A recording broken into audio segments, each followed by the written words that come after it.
seen it yet. We'll study it. I'm sorry, sir, you didn't show your opponent This is your demonstrative aid? excuse me? You didn't show your opponent your demonstrative aid before this oral argument? This is actually on page 4 of the brief. All I did was just color in some lines to make the property lines a little bit fairly easier. straightforward yes or no question. Did you show this man before this oral argument? I did not show this particular board That's to this very man poor before this. form, all right? Do you need a minute or two to look at this thing? I just need to take a look, see what he has on.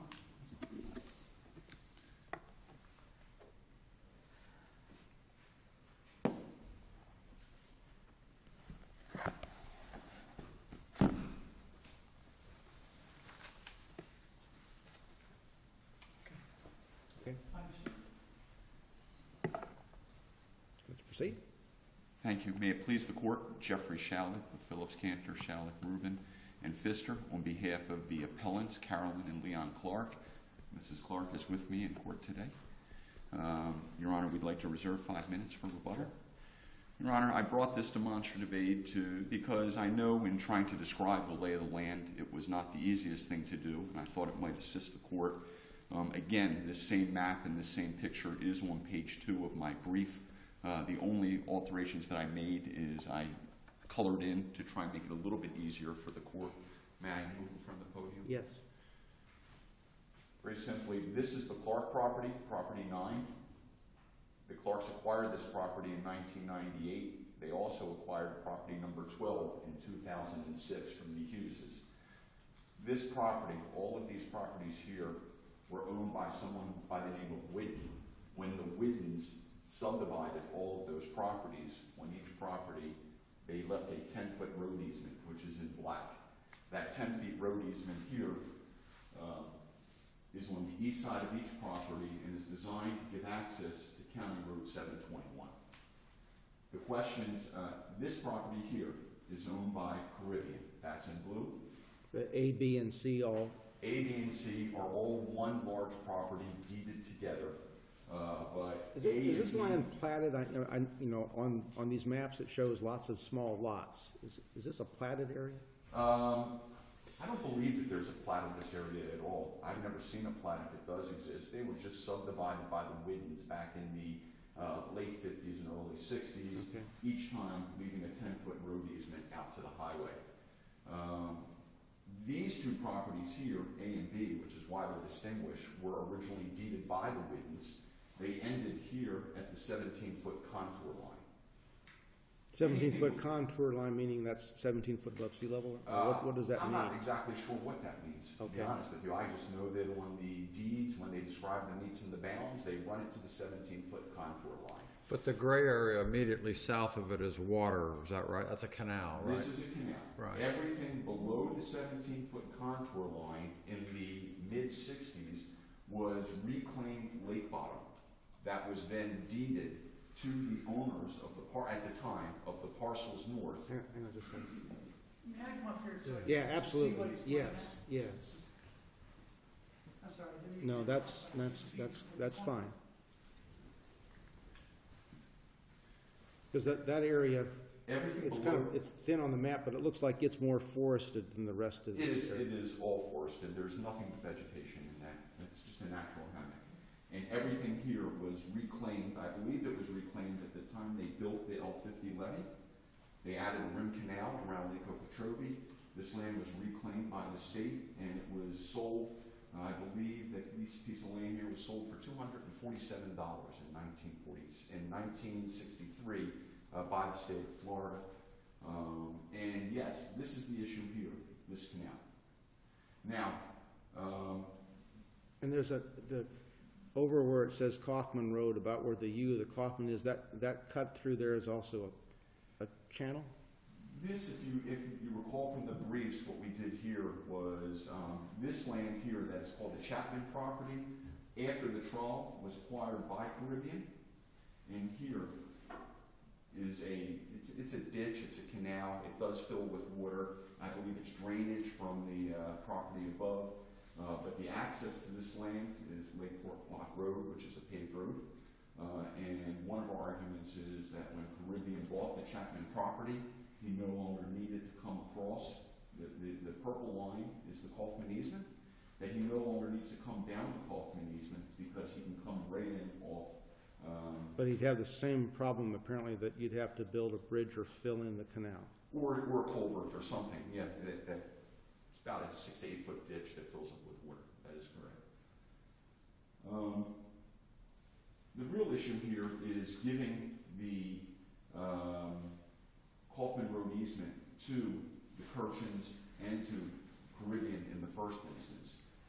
This canal is clearly south of the 17-foot contour line, so much that Mr. Bennett, their expert, testified that when Mr. Hamilton built his $500,000 house on this property, a portion of it straddles into Lot C. He has access. This is a question of redefining, is what this court has done, the need, what is defined as hemmed in. The court issued a statutory easement, which means that the land needs to be hemmed in by lands of others. That's not what's going on here. To the extent that this southern portion of Lot C is hemmed in, it's hemmed in by a canal that's owned by the lot owner. This is not hemmed in by the Palmers or any of these other lands. There's access to the land. The house is built. I find it very difficult for any court to say that property that has a house actually built on it is hemmed in. In the prior proceeding where there was another statutory easement granted, and apparently affirmed by this court by another panel, show me where that land is that was involved there. 16B, 16. They said that these people had no access out to CR 721. It's probably right. At least the courts found it's right, and I'm in no position to argue with them. But here, you have access. The question is, the next question, once the court improperly granted the Kaufman Road easement, because there is access, there's no absolute necessity whatsoever, whether you're looking for an easement by implication or a statutory easement, the Supreme Court has said you need to have absolute necessity. The question is then, how does this parcel get out to 721? Apparently, though, the lots, the real estate that is lakeside of the canal are buildable lots in this record. Is that right? You can build on it. I believe that Mr. Hamilton, the owner of Caribbean, has now added an extension, he said, off his house on Lot BC, his house that straddles Lot BC. He's built a bridge over the top and has put a stilted viewing room, a living room. I don't know really how you want to describe it. The thing that was described as his intention during the trial? It was first described as his intention during the trial. During the 2 years of litigation, and this goes to the unreasonableness of Mrs. Clark's behavior in refusing to allow this, over 2 depositions we were told he was going to put a seaplane hangar here so he could fly a plane in and fly over the lake. 2 days before trial, he applied for a building permit. And at trial, for the first time, he told anybody that it was his intentions to build a tree house here, and the issue is whether or not that tree house constitutes a dwelling, because clearly his dwelling is the $500,000 home that he has on the property north of the canal. And in order to get this easement, 2 days before trial, they came up with this idea, hey, let's build a tree house there, which they've done, because the court has enjoined Mrs. Clark from blocking the easement, and that was appealed also, that injunction, and the court entered a procurement affirmance of that order. So now, how do you get to CR7 from lots A and B and C? Kirchen, the co-plaintiff in this case, owned both of these lots. Coleman Lane is a paved road that goes out to 721. When Kirchen split both lots in half, he, by implication, as a matter of law, was required to leave access to Coleman Road back to 721. He refused to do it. and their explanation for that is, well, we always have these deeded easements here, so it was not necessary. But then the next argument is that the deeded Wynwood Lane easement inexplicably makes a left-hand turn on the top of the Clark's property on the bottom of the Johns' parcel and stops and doesn't get you anywhere. We have shown through the evidence that the deeds make it very clear that every deed had a 10-foot easement. Every deed on the Johns' property, subsequent in time, reserved that easement. It was never extinguished, but the court apparently ignored those deeds despite the presentation thereof, their record evidence, ruled that the easement turns to the left and doesn't reach a road. Well, that would make no sense. So one of two things happen here. Either he has access that takes him out to Wynwood Lane, or it stops and he doesn't have access. If he doesn't It stops at the, I forget the name of the other one. At the Clark parcel, At the Kaufman Road. Okay. If it stops at at Kaufman Road, because there's no express written grant of deed, then it was Kirchin who owned the unity of property, who subdivided the property, and it was Kirchin that was responsible for providing that access. Because prior to it being in the name of Caribbean, there was access to the entire lot. Easements by implication arise from a common source of ownership. That is Blanton versus Pinellas Park. That's very clear Florida Supreme Court law. How it is that Are the statutory easements in 704 identical to the old common law? The statutory easement in, I'm not certain of that, but I do know that. My impression is that they're somewhat easier to get than the old easements of necessity. The case of Blanton versus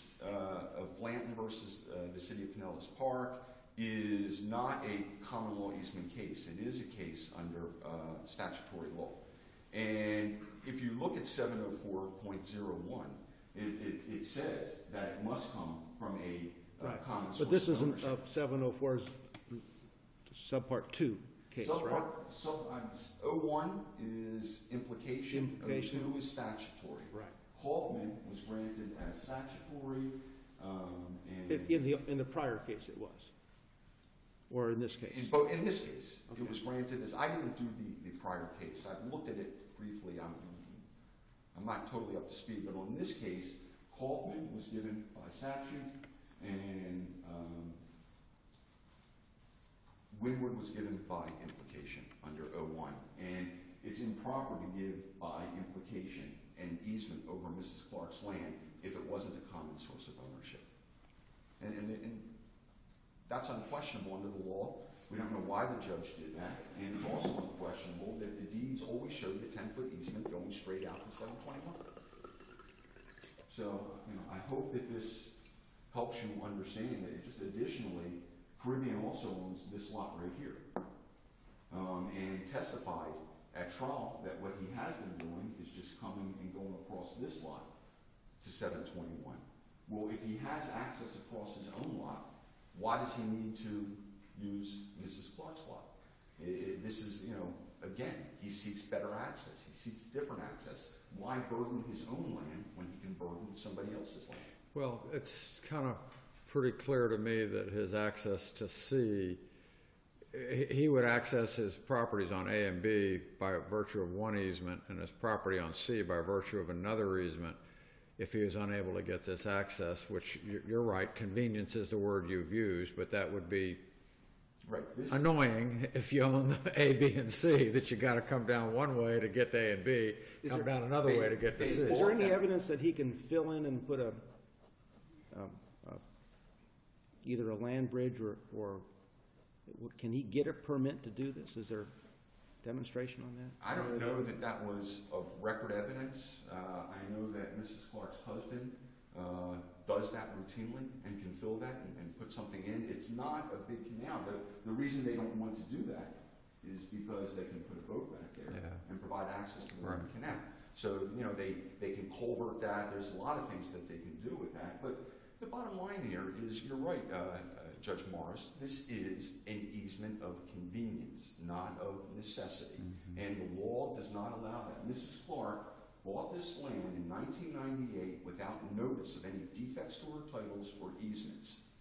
She's entitled to keep it that way unless there is an absolute necessity for the use of the land.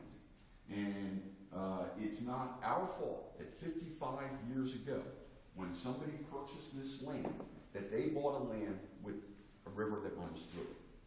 And it's not our fault now, and it's not Mrs. Clark's problem or burden to have cars coming across her land to access that property.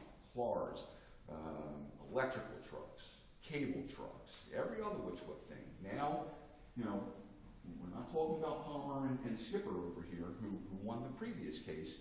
And, you know, this is clearly just a case of piling on. They're looking for this court to, you know, provide sympathy and say, well, someone else is already using it. What's the harm if a couple more people use it? Mrs. Clark's entitled to protect her rights under the law. Tell me about the Kirshens as compared to the Caribbean on this. Well, the Kirchens use, the only real distinction of the Kirchens use of this property, the Kirchens claim no right to windward. They're only asking for Kaufman. The same thing, Mr. Kirchen testified that his land is part north of the contour line and part south of the contour line. He also testified that with this land, he has a daughter that is a waitress married at the Olive Garden in West Palm Beach, lives there permanently, raises his kids, and one day he would like to build a house there. And the law, I believe I cited, was the Moran versus Bowie case. It was very clear that prospective uses do not qualify. There needs to be an immediate and current need for the use of the land. And to say that one day I maybe like to build my daughter a house out there is not sufficient to meet the prerequisites of the requirements of 704.02. Remind me, I can't quite get my mind around this because Mrs. Clark is burdened by the easement that the trial court gave the appellee. But it appears that all that's happening here is the easement that was already in place to allow Caribbean to access their parcels A and B is one and the same as what they want to use to access parcel C. Am I right about that?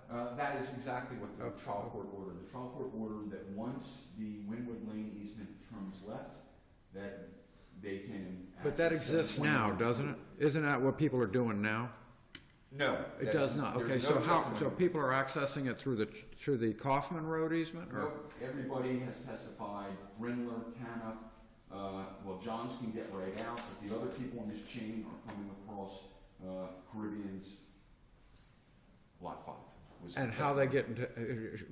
Show me how they're getting to the county road. I'm not clear on that. Coleman Lane, right here. Gotcha. Is Okay. a paved Gotcha. road. Gotcha. This is not. This is just dirt and potholes. Right. Gotcha. Okay, Coleman Lane is a paved road. This Wynwood Lane, at the time we went and took pictures of it, was a grown over trees, grass 10 feet high. 2 days before trial, Judge Lundy came for a site visit. The day before, the testimony was in the court that Mr. Hamilton hired a bulldozer and a backhoe and came and cleared this out so that all the judge could see was a road. And Now, is that road fenced at 721? No. Okay. And help me out again. In the prior lawsuit, was the Kaufman Road easement established in that one, right? For the first time. And show me with your finger how far down the property it went for the first lawsuit. It's the same easement. The Kaufman Road easement, I believe, Because it's for those two pieces of property that are just to the left of A and B. That's correct. I'm sorry, Your Honor. This is a 20-foot wide easement. Right. Okay. It transverses Mrs. Clark's property. It's a little bit, you know, different. It's not quite to scale. It then comes across. It comes down onto Skipper's property, because this is where Skipper gets Skipper or in. Chapman, I guess. And right, it comes down Chapman's property. And Skipper and Chapman at this point don't care one way or the other whether this is there. That's correct. Palmer has no objection to the easement. Chapman doesn't own the property anymore. So as the effect, at least, of this order as to the Kaufman easement was to simply add 2 more property owners that can use that easement. Is that right? That is the end effect. Our assertion is that as a matter of the law, the judge did not have the right to do that. Mrs. Clark lives here. She has a daughter that lives in this house. They had children on this property. They had animals on this property. And they bought a house for their own peaceful enjoyment without the nuisance of cars running up and down, as all property owners hope to do. This is where they reside. In your brief, you've argued that the $1,600 or so that was the award for, or the valuation of the easement was too low. Did the Clarks provide counter evidence in that regard? The evidence that was put on came in actually through the expert, a so-called expert. From the other side. Right, Matthew Caldwell, where we showed him these deeds, and they admitted that Mrs. Clark bought her land in 1998, 4.64 acres, I believe, at an average price of $41,000. And understand that the time the final judgment was entered, it wasn't until 2.5 years later that the court held the hearing on the entitlement. I would say within a month or two of after the judgment being entered, this piece of property here that we label the Chapman property was purchased by Caribbean for $58,000 per acre. Despite the cost of the two pieces of land that this easement runs across, this expert determined that this land was worth only $6,000 an acre, and then inexplicably said that the easement was valued at 25% of the value. And it came up with $1,200, which was clearly improper. Because of the factual complexity, I've let you run over all the way to your 20 minutes, but I'm going to save you 4 minutes for rebuttal and give an equal quantity of time to you. So, all right? Thank you. Do you have Thank any you. questions?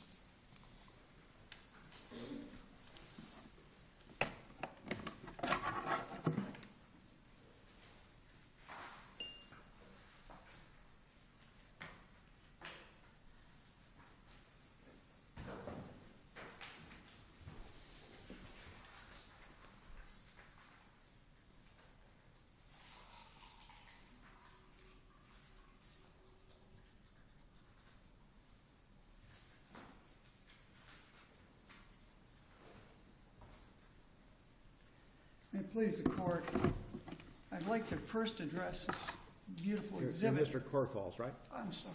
My name is Jack Korthals. I represent Caribbean, and if I refer to Mike Hamilton, that is Caribbean and the Kirchin family, Okay. Anita and Max. There's some basic errors, real basic errors on this drawing. The question was asked where the original easement from the prior lawsuit that came to conclusion in 2006. It runs down along here and all the way down.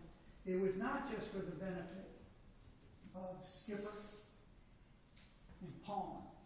It was for the benefit of Skipper, Palmer, Hughes, and Gomez is in here, but they don't mention Gomez because Gomez is the daughter of Clark, so she had use of it anyway. So it really, and it's important to remember that Hughes was a plaintiff there, and that the Hughes property was declared to be landlocked. Now that's important, and you'll see why it's important when you think of his argument and this big black line that doesn't exist up here. This is the second property Clark buys, and they buy it right after the lawsuit. So they know that this was landlocked. And what's that mean? Well, it means it was landlocked, this road doesn't exist. The first court found that road didn't exist, and it didn't exist because it's not on home deeds. In 1971, Weidner deeded this property and did include a 10-foot easement. In 80, the owner of that property deeded it back to Weidner, and they made a corrected deed that took out this and added 5 feet, the green 5 feet here, okay, to the property to the Johns parcel, owned by Johns now, with several owners in between. In the deeds that followed going to Johns, the only reference to this is the reference on the bottom and reservations for easements and stuff of record. But they intentionally took this out. The testimony at trial from Grinberg, who lived here his family had it for 40 years, but for at least since '83, Windward always moved this way. 5 feet on the top of the Hughes property, 5 feet on the bottom of the Johns property, and out. When Clark took possession of this and bought this, they did it with easements in the deeds from the two parts of the Hughes family. Easement for 10 feet here, 5 feet here. And this was the way that everybody went out. That was Windward Lane. Another mistake here is this, putting this way up, the 17-foot contour line way up. Bennett at trial was asked to do a survey. And his survey had one purpose, and it says it right on the survey. It was to determine the obstructions in Windward Lane. And he found that Clark's had put a fence right down the middle on the top of their 5-foot easement and was blocking it. They also had an impediment down here, up here, as it makes the turn. But they had a fence right down the middle, and it's in my brief. He testified to the fence being right on the front of the property. That stops the use here of any use of Windward.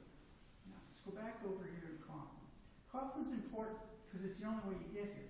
This 17th contour line is in the deeds as being right on the seawall of this canal. So why is that? Is that some? Well, here's my question. Your opposing counsel has made a very convincing argument that this is an easement of convenience and not of necessity. So my question is, does the contour line have any meaning in terms of a boundary or division of what apparently is parcel C, which I think goes across the canal? So are A and B on one side of that little canal, and is all of C on the other side, or is part of C straddling the canal? C begins at the north end, right on top of the seawall on the north side of that. Is that one and the same as the contour line? The contour line is defined as being that. Okay. And I'm not just making that up. That comes from the deed. So if C straddles the canal, Yeah, the deed is in evidence as why isn't access available through the same route that A and B have access to? Because if C is only on the other side of the canal, it would seem to me your argument of being landlocked and a way of necessity being important has more force than it does if part of C is on the other side of the canal.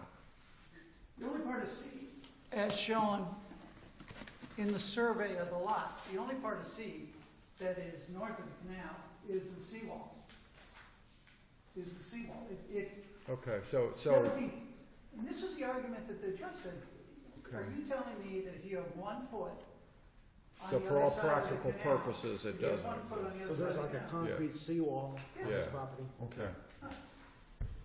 Important to understand that. This is a 1996 area, and it's not real accurate because a lot of things were going over. There is a real canal that runs up and down through here, and there's a picture of it in the appraisal. But this house is down here, right on top of it. Moves right up to the seawall. That's the Caribbean Hamilton house. It now has an aerial walkway because this is up on stilts. There's a garage down below, but the main house is on the 2nd floor. There's a walkway down to another part of the house here. This is not just a pedestal to view. This is a 40 by 40 foot room, 1,600 square feet, with water, air conditioning. It's a full part of the house now, and it's just got a walkway. If they can build that walkway, why can't they build some sort of bridge at, I guess it's Coleman Road? Well, Coleman is a public road here. Coleman is a public It's actually a public road. Yeah, Is and it- and what the testimony showed from Pritchard, at the end of Coleman, there's a boat ramp that allows people into that canal. So, now, to build a bridge here, or anywhere along here, cuts off Palmer and Skipper from getting to the canal. Getting to the canal is absolutely paramount, because the canal takes you to the rim canal to the lake. You can't get there if you put up a bridge. You get to the lake through the lock or something that's down there? Yeah, down here, once you're down here. This is the lock that goes out to the lake. So how do you get to the lake from the Rim Canal? Right here, through the lock. Oh, I see, okay, all right, okay. And through the lock and then out. But the critical part is up in here, this canal, if you go out that canal, that takes Skipper and Palmer's property out. It takes the properties up here. Alongside of the Caribbean house, in this canal, Caribbean has built a boathouse, and then they keep a bass boat in there and bring it out. So there is a canal that runs up through here that you can't see on this aerial. There's a canal that runs up here, and it ran all the way up into the Hughes property, but when Clark bought A Hughes, culvert they filled it would in. block access to the canal that other Yeah, parcels. a culvert. Do the other created- parcels have legal right to use that Yeah. canal for access? They use the canal, they use it, and Palmer testified to that. He said, if you take it out, I can't get to the water. And he said, well, you could go down here and drop it in the canal, but the point is, you're no longer waterfront property that has any need. Why do you have to go around here to get to Kirchhoff? Well, this blocks you. And the court saw that and said, look, if you're telling me that because there's 1 foot on there, that you have access to all this down here, that's just not right, because they don't have to build under 704. You don't have to build a culvert, a bridge, or put a ferry boat across to get you down to the lower parcels. The testimony down here about Kirchhoff is a misrepresentation too. Kirchhoff said, I'm building a house down here for my daughter, but I'm not doing it until this is resolved. And that was very clear we put it into the brief, but it is clear in the transcript. He's waiting until this gets resolved. He doesn't have Hamilton's money to go over here. Hamilton built this giant house and built this down here, and he just went right ahead with it. Now, Before Kirchen sold, I think I'm right on this, Kirchen sold to Caribbean, right? sure. And Kirchhoff so, here- so was Kirchen's line I guess that's the western edge of Lot C before? Right, because like here, and right on this side. Now, Kirchen sells to his partner originally. Caribbean owned it, but So it was all in Kirchen's Under name. their argument, that land would have been landlocked before they sold off this piece. This has always been like that, yeah. All right. Now, up here, Clark's argue that Kirchen should have given him access over to Coleman. But the testimony at the trial was, what for? This was always open. This was always open until 2006, when the Clarks buy Hughes's property and steal it off. So they cut off this and then say, go back across Kirchen. That's your way out. That's not what the facts were. And it's not just our testimony. And so does This fella the here was- black road, the black line actually go to 721 now? No, not at all. This is a house up in here, and right up here, there's at that turn point, the Johns have their septic tank. It's never been used for that. And the testimony doesn't just come from my clients who bought in 2000. It comes from the guy that lived here. He's been there since his father owned it for 40 years. He spent time there, at least from 83. He says that I used the property. I always went this way. We never went across John. And that's kind of interesting because while they argue that this exists, the first court didn't believe them and said, no, they're landlocked. They got to come out through Kaufman. And our court didn't believe them because there's never been anybody to testify, yeah, I drove across that because there's a house here and there's a septic tank here. It's a very small lot. When you look at this from an aerial, it's a big, it looks like a big piece of property. This is not a lot of property. This is very small. These lots are 50 feet here. This whole thing is 50-50 and something else, okay? It's not 70 feet right there. It's not a big area. And this purple line is really where the 20-foot, the purple line is really the 20-foot easement created by the first court that was accepted by the second court. So this is a reasonable way to get there. It's the only way. However, Palmer, you have to give up a right to cut across. And Chapman, you have to give up the right to come down. Now, the first court told Chapman he had to give up the right to get to Palmer. Because once you got off of Clark's property, you got onto Chapman. But Chapman had Chapman was not the fighter here. The person creating the problem is right there, on both this and this. And as a practical matter, the Chapman property is now owned by Caribbean, so that. Caribbean bought Chapman's property. Now, what you see here is just a little gray line. The fact is, there's a big canal here, and it was dug out by Clark to bring it on down, to make it a big open road. You can't go across here. You can't go, and it's actually a bigger canal than what this is. It doesn't show it there. It is in here. Where is the fence on that black vertical line that has the jog left? Where is the fence now? Fence? Yes, On the diagonal. yeah, on the road. diagonal piece. Where's the fence built? Is it right It at was the? built right at the edge of their property. So that's now So unusable. That's now unusable for vehicle traffic. Correct. It was at the time of trial. But I haven't been out there in a month or two, so I don't know whether he knocked it down yet or not, but the bottom line was, it was built. Bennett testified from his survey, it's right on the top of their property, and it was blocking this. Now, these two easements tie together, and it's very important to understand that you can't go anywhere once you get to this corner if you don't have a right to use Kaufman. So you have to get out, get on Kaufman, and that's what the court did in the first one, when he said, use your landline, I'm gonna let you out. Well, you also have to let everybody else down this road out, whether it was Canop, with two lots in here, Canop and Grindler are up above the Caribbean lots.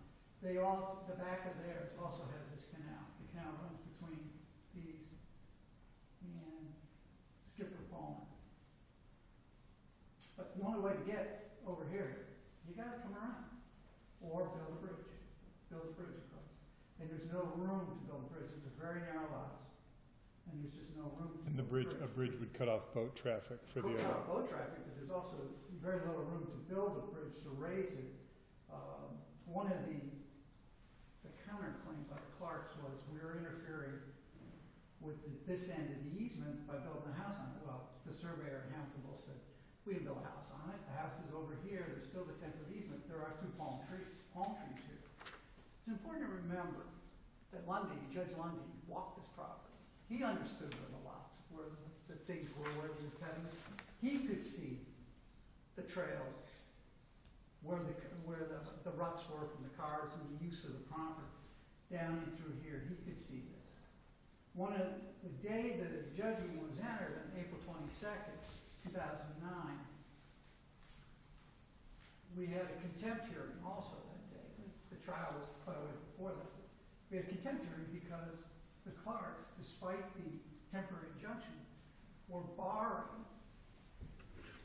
Glades Electric from replacing their poles and extending electric so they could bring it all the way down over into the lower fourth parcel into C. So these two tie together. And the fact is, if you look at this and believe that this is there, it looks like a lot of property above. That's not true. The survey showed you it's not true. This here doesn't exist. And no one testified that they actually went out through there. You can look at the deeds, the old deeds, and other than the original one in 71, they just refer to easements of that. None of them refer to these 10 feet up on the Jones property. It's because they replaced it with this. To what? And they may have replaced it, I'm not sure why, but they may have replaced it because they dug a septic tank in. And because the septic tank, it was testified the septic tank exists, you have to make a return to go out. And once the Clarks bought over here, after the first one, that started the problem on this. 5 is an exit to get to Coleman at this point. But why did he buy 5? Hamilton testified, I bought 5 because I had to. I'm building a house here. They shut this off. I still got to bring stuff down here and complete my house. Grindler and Canop can't get to their properties because this is cut off. So this was the only access, and he completed his house.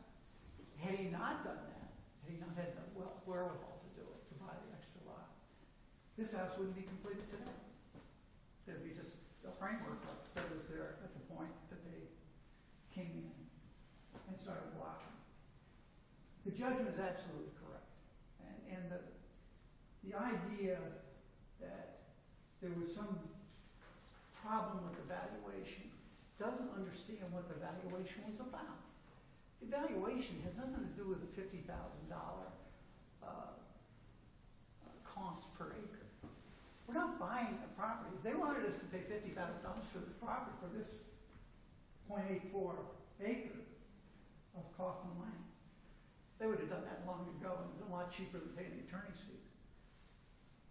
All we're buying and all we're paying for is a right to use Kaufman along with Palmer, Skipper, the Gomez people, the people who are living in that house, and the people who are using the Clark property here, as well as Clark. So it's just a right of access, it's not the fee. No, it's just the right of access. That's what it is. We're not buying their lot. What value did this have when we started this lawsuit? Well, it's already being used by 4 houses to get out. We're just adding these 2 owners. And coming down the road, you're going to be back here, we're going to be back here, somebody's going to be back here again because Thornton elected not to get involved. But guess what? He can't get, once we let him buy out here, he's not going to be able to get up there. So Kirchen doesn't own to the end of the forest, so to speak? Oh, no, this, Oh, okay. this is incorrect. They own out here. They own 2 of these Okay. down here. Thornton owns this. There was a defendant, he never came in to do anything, but he's blocked too. And this is 1996. Yeah, there's big forest here, but this has all been trimmed out. Both of them take care of it, trim it out, and then you got the 1,600 square foot building on there. I hope that you understand why it was absolutely essential that we come down. You can't come here without building a bridge. And that's what the statute says is not practicable, to have to build a bridge to get to your property. And the Likes case says that even though you have access to a part of it, you don't have access across here. You still have to have access. And this is the real canal. The real canal. It's not the 1996 version of that canal. Is there a better picture of it someplace in the record? It's in the Maxwell. The exhibits and things in the record are poorly numbered. They're hard to find because There are a lot of things in the record. I mean, things were put in big could have groups, done a and we better job. apologize for that because we did it. I know it's circular, I saw it earlier. But what it shows is that an aerial, a newer aerial. This is a newer aerial. Your Honor, I'm sorry to interrupt. This was never admitted into evidence. This was a summary report done by the expert, never presented at the time of trial, and the court did not allow it into evidence. And I would ask that it not be viewed by the Correct. court. He's absolutely correct. It was not allowed into evidence. The judge took this and said, I'm putting this with the file for appellate purposes. So it's there. The only reason I'm showing you this is to show you that this is a real canal. This isn't an accurate depiction of what's on that property right now. They're using a 1996 aerial that was used at trial. But this is not accurate. And this is the judge's walk included that area? Judge Lundy? Yeah, this is very small. The judge walked down here to the Caribbean house, walked back up, walked down here. He could see all of it. There's nothing, there's a few trees out on here and some brush, but you can see the canal. You can see the canal from there, you can see the canal from up here, because it goes all the way up. From driving down 721, you can see the canal. So, yes, Let me ask you. Judge Lundy saw the canal. You have a fee motion under the statute, and the Correct. statute looks like it's contemplating more trial court fees than appellate fees. And I guess my question would be, my instincts are that the unreasonableness would have to be in the decision to appeal for attorney's fees here as compared to in the trial court. Well, I Just- think Just like a case can be frivolous below and not necessarily frivolous here when it comes on appeal. Well, I would have to say it's unreasonable. For twice now, they have had 2 trial judges declare the Kaufman Road as an easement. You've had Grindler testifying that that's been used for Palmer since before Clark's ever bought that property. Is it reasonable for them to keep going? How far do we go? Well, we're going to find out as soon as somebody in the Thornton family decides they want to use it, because they're gonna be hitting Thornton as the third one going up the. We'll up- cross up that the line. canal when we get to it. Correct. That's exactly right. We'll build across that canal. But, no, you look at it from reasonableness. Is it reasonable to keep going and going and going when you've been told no? I guess that's your decision. Okay, thank you. Mr. Shalik? Thank you, Your Honor. I want to make one thing very clear. Mr. Korthals has said that the 17-foot contour line is the canal, or a seawall on the canal, and he based that description on the deeds. First of all, the deeds don't mention the canal. The deeds mention a 17-foot contour line. And if you look at my brief, I've asked the proper questions at trial, and I've cited the answers in the brief. Larry Bennett, their own expert, a surveyor. What is the distance, if you know, sir, from the edge of the canal to the 17-foot contour line? On our drawing? Yes, on your drawing. His drawing. Roughly 48 feet, he said. 48 feet. So between the 17-foot contour line going south, there is 48 feet of land before you reach the canal. Based on that location, yes. Is that accurate? I don't know. I asked him again, can you tell whether or not Mr. Hamilton's house is built north or south of the 17-foot contour line? He said, I believe the house is mostly north of it, but I believe the 17-foot contour line probably cuts through. I believe there is a screen porch or something on the back that may be beyond the 17-foot contour line. So part of the house is actually south of the 17-foot contour line? Answer, I believe so. And can you stand and straddle the line and be on one side or the other? Is that correct? He says, yes, that's correct. I asked Mr. Kirchin, and I've cited this on my breach. Now, do you recall at the last hearing that on this we established at least a portion of your property on the south parcel, as you describe it, does lie north of the canal? Not much, but a portion lies north. Yes, sir. And you still agree with that today? Yes, sir. All parties agree. Let me ask a question, though, before you leave that, because I remember reading that in your brief, and that's why I asked the question that I asked earlier, and I'm still not clear on one thing. And I'm not sure of my directions, but I'm assuming this way is north, right? Up? Yes. Okay. Yeah. So the north boundary of parcel C is exactly where relative to the 17-foot contour line? It is the 17-foot. That's what I thought. That's the answer I thought. I just wanted to be sure. Okay. So, we have this question today. We know that there is land between the 17-foot contour line and the canal. Well, 48 feet, you just told us. There's, even if it's less, maybe it's 20, maybe it's 10, but there is land. So where does the court put an end to this argument? What if this canal was 100 feet south? Would they be entitled to an easement to reach the last 20 to 30 feet? We're only here today because the canal is close, and they maybe have some usable property down here that they could do something with. Okay, but the Supreme Court has answered this question. The property needs to be completely hemmed in without access. You need to take a look at this and forget about the fact that the canal, we know the canal is south of the contour line. It doesn't matter. It's irrelevant how far south of the contour line the canal is. It's not the contour line. The contour line is the border of the hemmed-in property, and there is access to the state road. And why are we sitting here arguing over this? Because it's a little bit too close to the canal. Again, put it down here. See if we have the same fight. I submit to you we don't. Either way, you can look at the Moorings versus Turtle Island dissent. You can look at the Blanton case. You could look at the Whiteside case that we've cited each and every time.